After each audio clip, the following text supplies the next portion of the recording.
Hello नमस्कार Marathi kitchen food चॅनलमध्ये तुम्हा सर्वांचं मनापासून स्वागत। तर आज आपण तांदूळ आणि मिक्स डाळीचे अप्पे कसे बनवायचे याची रेसिपी बघणार आहोत। हे अप्पे अगदी मऊ लुसलुशीत आणि जाळीदार तयार होतात। तुम्ही इथे व्हिडिओमध्ये बघू शकता किती सॉफ्ट हे अप्पे झालेले आहे। आणि या अप्प्यासोबत खाण्यासाठी आपण एक झटपट चटणीची रेसिपी सुद्धा बघणार आहोत। तर व्हिडिओ शेवटपर्यंत नक्की बघा। चला तर मग लगेचच आपण रेसिपीला सुरुवात करूया। अप्पे बनवण्यासाठी इथे 3 वाट्या तांदूळ घ्यायचा आहे। तर इथे मी तुकडा तांदूळ वापरते आहे। तुम्ही तुमच्या घरामध्ये जो तांदूळ असेल तो वापरू शकता किंवा इथे राशनचा तांदूळ सुद्धा वापरू शकता। तर घरातील कुठल्याही एका वाटीच्या प्रमाणामध्ये सगळं साहित्य घ्यायचं आहे। तर 3 वाट्या इथे मी तांदूळ घेतलेला आहे। सोबतच इथे आपल्याला अर्धा वाटी उडीद डाळ घ्यायची आहे, अर्धा वाटी चना डाळ घ्यायची आहे आणि अर्धाच वाटी इथे आपल्याला मूग डाळ घ्यायची आहे। म्हणजे जेवढे आपण तांदूळ घेतले त्याच्या अर्ध्या प्रमाणामध्ये आपल्याला डाळी वापरायची आहे। म्हणजे 3 वाट्या तांदळाला आपल्याला 1.5 वाटी डाळी वापरायची आहे। सोबतच अर्धा वाटी इथे जाड पोहे वापरायचे आहे, जे आपण कांदे पोह्यासाठी वापरतो ते। पोह्यामुळे अप्पे जे आहे ते मऊ आणि लुसलुशीत होतात। सोबतच आपल्याला इथे अर्धा चम्मच मेथी दाणे टाकायचे आहे। मेथी दाणे टाकल्यामुळे अप्प्याला जाळी सुद्धा छान पडते आणि अप्प्याचं पीठ फर्मेंट होण्यास मदत होते। आता हे सगळं साहित्य आपल्याला 2 ते 3 पाण्याने धुवून घ्यायचं आहे। बघा हे छान धुवून घेतलेलं आहे। आता यामध्ये भरपूर पाणी आपल्याला टाकायचं आहे आणि 4 ते 5 तासासाठी याला भिजत ठेवायचं आहे। जर तुमच्याकडे एवढा वेळ नसेल तर तुम्ही याला कोमट पाण्यामध्ये 2 ते 3 तासासाठी भिजवून घेऊ शकता। बघा 4 ते 5 तासानंतर हे सगळं साहित्य छान भिजलेलं आहे। यामध्ये चणा डाळच भिजायला थोडासा वेळ लागतो। तर यामध्ये चणा डाळ तुम्ही बघू शकता अशा प्रकारे तुटते आहे, म्हणजे चणा डाळ सुद्धा छान भिजलेली आहे आणि बाकीचं साहित्य सुद्धा भिजलेलं आहे। आता यातलं पाणी आपल्याला काढून घ्यायचं आहे। हे पाणी आपल्याला वाटण्यासाठी वापरायचं नाहीये, वेगळं पाणी वापरायचं आहे। आता मिक्सरच्या भांड्यामध्ये जेवढं मिश्रण मावेल तेवढं डाळ आणि तांदळाचं मिश्रण आपल्याला टाकायचं आहे। अर्धा वाटी इथे मी पाणी टाकून घेतलेलं आहे आणि याला छान आपल्याला वाटून घ्यायचं आहे। तर थोडीशी रवाळच याची पेस्ट करायची आहे, एकदम बारीक करायची नाही। तर तुम्ही बघू शकता याची छान रवाळ पेस्ट मी करून घेतलेली आहे। आता हे मिश्रण आपल्याला एका भांड्यामध्ये काढून घ्यायचं आहे आणि बाकीचे उरलेले डाळ आणि तांदूळ जे आहे ते सुद्धा आपल्याला अशाच प्रकारे वाटून घ्यायचे आहे। तर इथे मला 1 ते 1.25 वाटी पाणी लागलेलं आहे हे सगळे डाळ तांदूळ वाटण्यासाठी। बघा मिश्रण आपलं वाटून झालेलं आहे छान। एकदा व्यवस्थित चमच्याच्या साहाय्याने याला मिक्स करून घ्यायचं आहे। याची कन्सिस्टन्सी बघू शकता, एकदम पातळही नाही किंवा एकदम घट्ट सुद्धा नाही आहे। एकदा व्यवस्थित मिक्स झाला की याला झाकून आपल्याला 8 ते 10 तासासाठी फर्मेंटेशनसाठी ठेवून द्यायचं आहे। तर 8 ते 10 तासानंतर तुम्ही हे मिश्रण बघू शकता किती छान फुललेलं आहे। याला जाळी सुद्धा छान पडलेली आहे। हिवाळ्याचे दिवस असतील तर एखादं कॉटनचं कापड तुम्ही याला बांधून ठेवू शकता।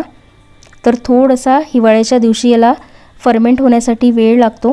एकदा व्यवस्थित हे मिश्रण मिक्स करून घ्यायचं आहे आणि जेवढे अप्पे करायचं आहे तेवढं मिश्रण आपल्याला बाजूला काढून घ्यायचं आहे आणि बाकीचं मिश्रण हे तुम्हाला फ्रीजमध्ये ठेवायचं आहे।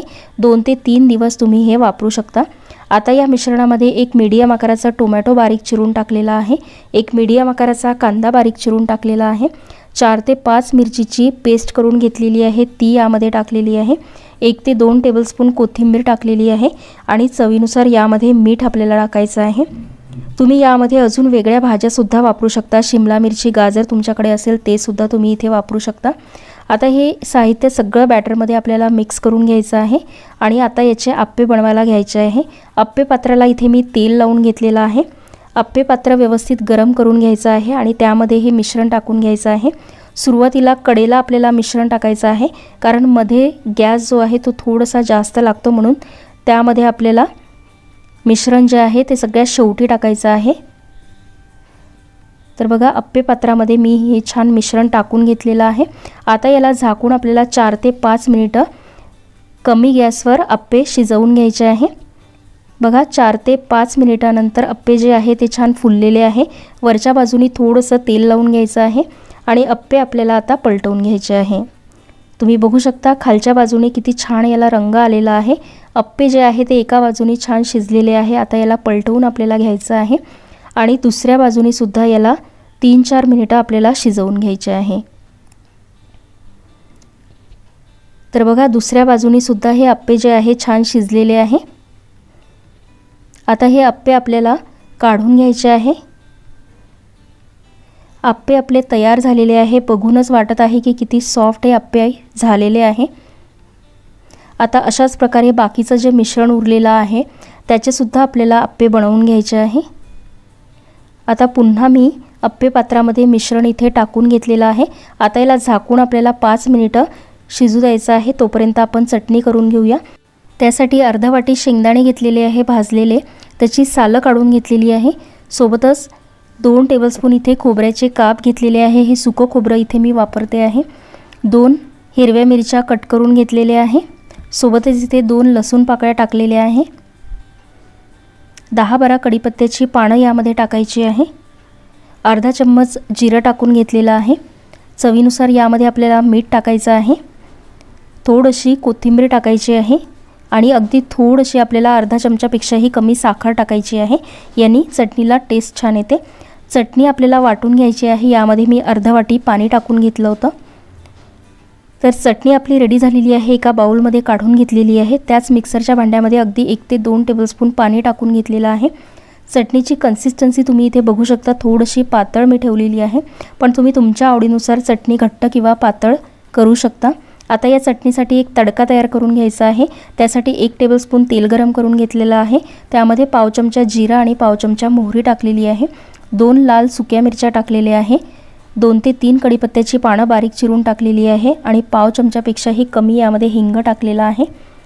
तडका आपला रेडी झालेला आहे। चटणीवरती टाकून घ्यायचा आहे आणि व्यवस्थित मिक्स करून घ्यायचा आहे। चटणीचा रंग तुम्ही बघू शकता किती छान आलेला आहे आणि चटणी सुद्धा तयार झालेली आहे।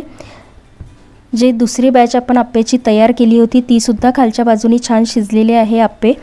आता वरून थोडंसं तेल लावून घ्यायचं आहे आणि अप्पे आपल्याला पलटवून घ्यायचे आहे आणि दुसऱ्या बाजूनी सुद्धा हे अप्पे आपल्याला व्यवस्थित शिजवून घ्यायचे आहे। बघा सगळे अप्पे इथे मी तयार करून घेतलेले आहे। आता आपले अप्पे सुद्धा तयार झालेले आहे आणि त्यासोबत खाण्यासाठी आपली चटणी सुद्धा तयार झालेली आहे। तर तुम्ही इथे बघू शकता अप्प्याचा रंग किती छान आलेला आहे। तर हे जे अप्पे आहे अतिशय मऊ आणि लुसलुशीत तयार होतात। यामध्ये आपण पोहे वापरलेले आहे, त्यामुळे हे अप्पे थंडे झाल्यानंतर सुद्धा अतिशय सॉफ्ट आणि मऊ राहतात। तर बघा किती सॉफ्ट हे अप्पे झालेले आहे। तर ही अप्प्याची रेसिपी तुम्ही एकदा नक्की ट्राय करून बघा, तुम्हाला नक्की आवडेल। तर कशी वाटली तुम्हाला अप्प्याची रेसिपी मला कमेंटमध्ये नक्की सांगा। व्हिडिओ आवडला असेल तर चॅनलला लाईक, शेअर आणि सबस्क्राईब नक्की करा। मी भेटते तुम्हाला अशाच एका नवीन व्हिडिओ बरोबर। तोपर्यंत बाय बाय।